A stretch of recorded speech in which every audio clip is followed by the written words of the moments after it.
Hey guys, it's Kevin, and I want to talk to you today about landing pages.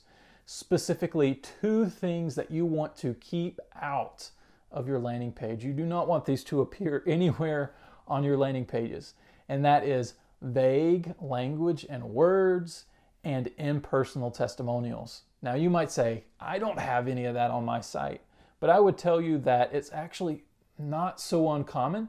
You might think that you are not using vague language or that you don't have impersonal emails or testimonials, but the truth is that a lot of sites do. In fact, we need to know what those are, what to look for, so we can avoid, again, the vague language and the impersonal testimonial. Because when we have those two things on our site, customers get confused by the vagueness of our language when we use words like solutions or products. We need to be more specific, so they get confused because they don't really know what you're saying there. You might be surprised by that, but the other piece to this is the testimonial, right? Like, we don't want our testimonial to be robotic and sound more like, well, a sound bite, right? We want our testimonials to be strong. If we have a robotic testimonials, people are going to think, did the company write that? And so we don't want anything to do with that. We don't want customers walking away thinking that something was just off with that strange feeling. So we want to capture the customer. We want to make sure that they understand that we have their best interest in mind. We want to provide value to them. We want to give them more than we're asking for. And so we really need to hone in on those two subjects. So first, I want to launch into the impersonal testimonial. We don't want those robots giving our testimonials, right? We don't need sound bites. We could create those ourselves, really. When we're looking for testimonials, we want them to be personal, not impersonal. So what is a personal testimonial? Well, I think the best way to do that is really to frame up a bad testimonial and then give you the good testimonial. And then we can break down the good one after that and kind of compare the differences. So the bad one, listen to how robotic this sounds. And I've worked this from memory, so work with me, guys, okay? Finding a good restaurant is hard. Restaurant 1020 has great service and excellent food. So that sounds more like a soundbite, like a robot said that.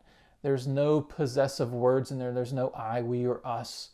It sounds like the company wrote it. And to be honest, you can put those things on your website yourself. You don't need customers to say it that way.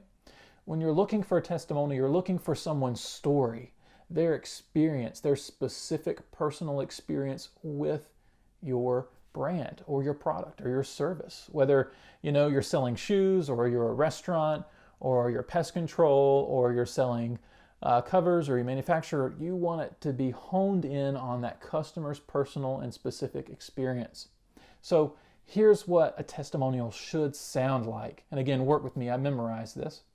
Okay? Finding a good restaurant is hard for us. But when my wife and I walked into restaurant 1020, we were greeted by excellent servers and staff, and the dinner we had that night was excellent.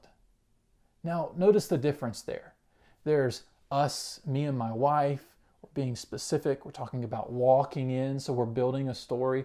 Those are the kind of testimonials that we want. We don't want testimonials that essentially re-say what we've already said. We want the perspective and the experience of the customer, what they left with feeling like, right?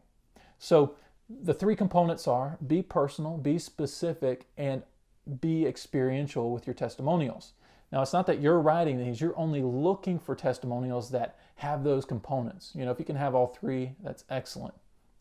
And if you have the opportunity to reach out and ask for those things from your customers, if you are able to request testimonials, that's really good too. So to be specific in the testimonial we just gave, it was talking about walking into the door. It didn't say Restaurant 1020 had good food. It was more specific. The people talked about how they had that dinner, right? How they specifically walked in the door.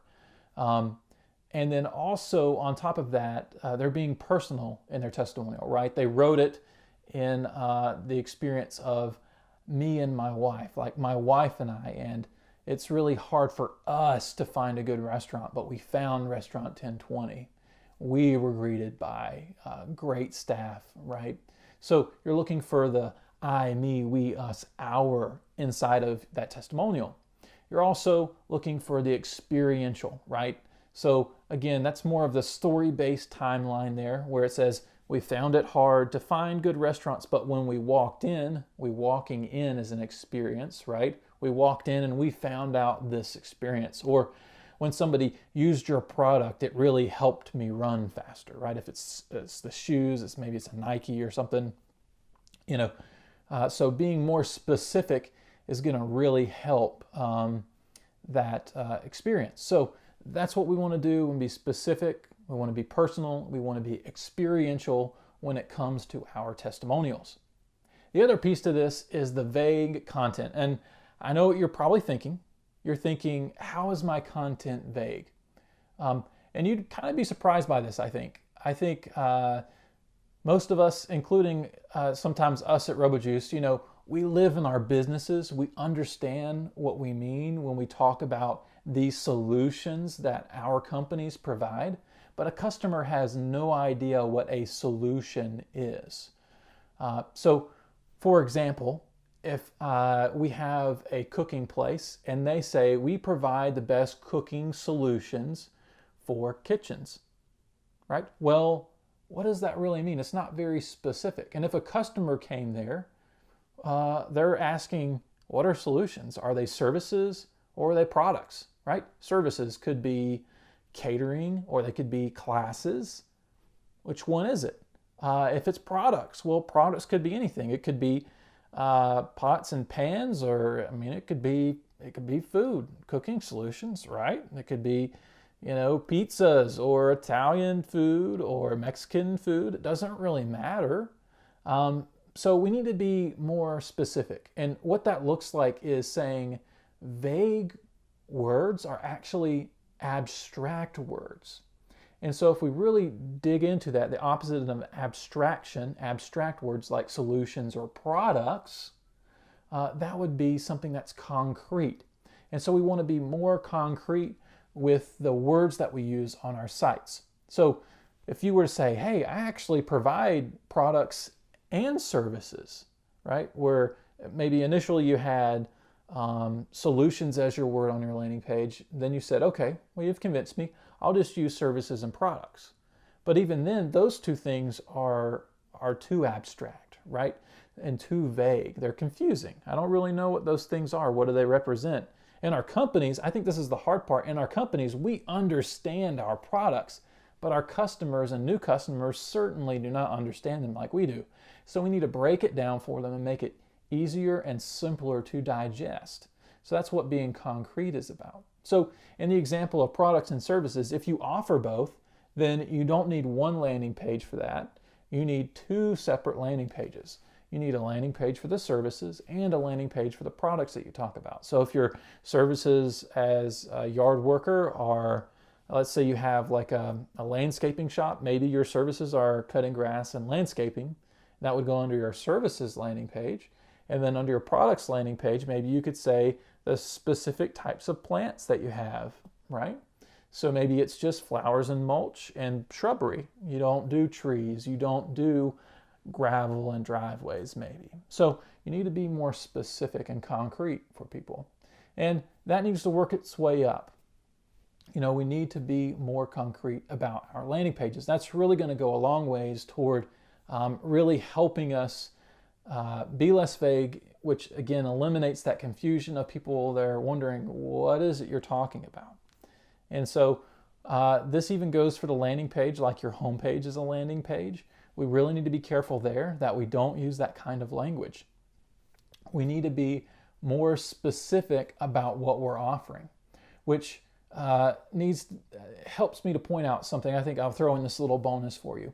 On your homepage, if you offer a lot of different things, you need to break those out. You do not need to put that for the cooking place. If the homepage said, we provide cooking solutions for the kitchen, right? That landing page needs to break that apart. So maybe the primary thing that they do is they sell dishes, pots, and utensils. Well, that could be the main part of the page, and then underneath that, they could list the other things that they do, like the kitchen services classes and catering, and maybe we provide home style meals, right? So there you can kind of have the supplementary products, but again, we need to break it up and make it as concrete as possible.